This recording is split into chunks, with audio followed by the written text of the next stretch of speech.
Happy Wednesday, everybody. Adam Chernoff joining us from Angle Sports. I knew it was you betting the Miami Dolphins this morning when I was on the No. show. I had a feeling it was you, and you confirmed it off the air. It's okay, though. There's plenty more things to get to on the show. There are some ugly sides this week. One of them is obvious, the Dallas Cowboys. You can take 7.5 with the Cowboys at home. Nobody's going to want to do it. Naturally, I love it. Another game that's really ugly is Chicago. Coming down 5.5 at Circa, a lot of 6 in the market. It's Chicago or pass for me.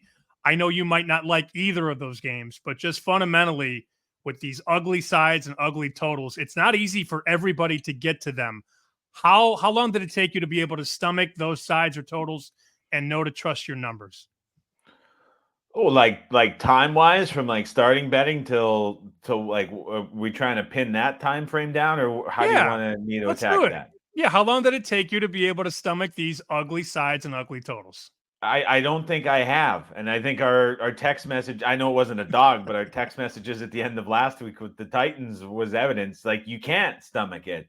I know the right way to do it is to trust your numbers, but in order for there to be an ugly dog, typically you have to have a big difference in your number versus what the market is looking at, and that usually means that you might be missing something. And so not only is it with some of these teams where you're going very much against what usually the market indication suggests, that you have to stomach that, but you have to trust that you're not wrong as well. And so I don't think I'm at the point where it's just mindlessly going through and clicking at price. I don't think I will ever be. I mean, that's a tough spot to get to for anybody.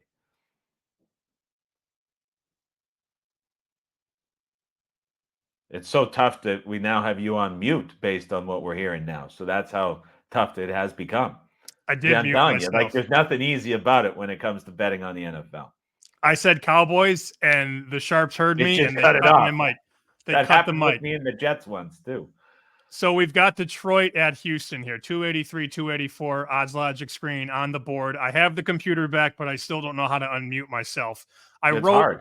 last week on Fox, and I talked to a bookmaker in Vegas. He told me point blank, I have raised their power rating every single week. I keep moving them higher and higher and higher, and they keep covering. They are now 7-1 ATS. The public is betting them every single week, rain or shine. Now Detroit is a 3.5 point favorite pretty much everywhere at Houston. Thoughts on this one? Well, the non-committal nature around Nico Collins playing in this game so far to date this week from Houston gives me a little bit of pause. I looked at this game earlier in the week as a great reset spot for the Texans off of extra time to prepare, going back home, getting back their wide receiver number one, who's as impactful to this offense as any individual receiver is to their own offense, and potentially getting back defensive reinforcements. I thought this was a good spot for Houston. I'm surprised they haven't gone forth and sort of determined that all of these guys are coming back yet, which makes me wonder what's going on here. Nico Collins has allegedly passed all of the tests he needs to return. So why is it not ruled that he's returning? So there's some gamesmanship going on here. At 3.5, I can't bet Detroit. What I will say is, if you have Collins missing this game, this probably trends back towards 4 to 4.5, which is what we saw earlier in the week. If Collins is in, if Al-Shaair is in, if Anderson is in, and you get the full complement of Houston Texans weapons, I think this closes shorter than 3.5 in favor of Houston. And so big injury news on Houston that's going to determine this one. Pay attention and understand that when you see it on the ticker, it is probably too late because guys like Adam will have already bet it. Okay, let's go one slot up, 281, 282. You're going to play Jets at Arizona. Before we get to your pick in the game, I thought about you on Sunday because you had 2-2 or 2-4-2 right in your hands. And then Drake May, how do I even describe what happened? I was watching the broadcast, extends the play, slides, shuffles. There's nobody's open. Touchdown. Okay. So they got to stop the drive prior, and that was after they forced the fumble and scored the touchdown. And it was like I was waiting the whole game for the swing play. It happened. It's like, okay, it's great. And then they get the ball back. And that coaching staff, that team, It's like there's no way they're throwing the football. And so it was inevitable that they were punting it back and the Pats started like midfield.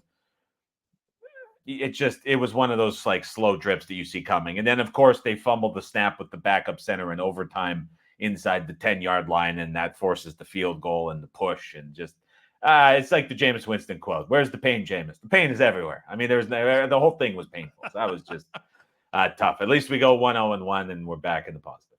7-6, and then you're going to play here 281, 282. What's the look?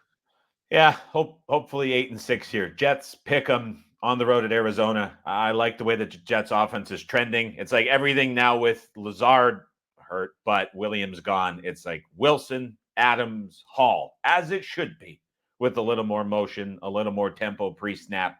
Offense is trending in a good direction. I think it's going to look similar to what we saw in the second half against Houston. The Jets have played a mountain of tough defenses on the other side week after week after week. They finally get reprieve here against Arizona. If the Jets can get a lead early and hold on to that lead, it's going to negate Arizona's advantage to run at the Jets defensive front from heavier personnel, which, don't get me wrong, the Cardinals could run the Jets to death here. But if the Jets get ahead, I think Murray has a little bit of difficulty throwing against these corners. And so to me, just seeing this one open up effectively where we were last week on the look ahead, not a lot of adjustment in the market. I like the Jets here. I think there should be a short favorite. Jets. Jets. Hey, you're saying it. I don't want to get too invested here. We've got the pick. We got the bet. Hoping for the best. Appreciate you, man. Thanks. Thanks, Sam.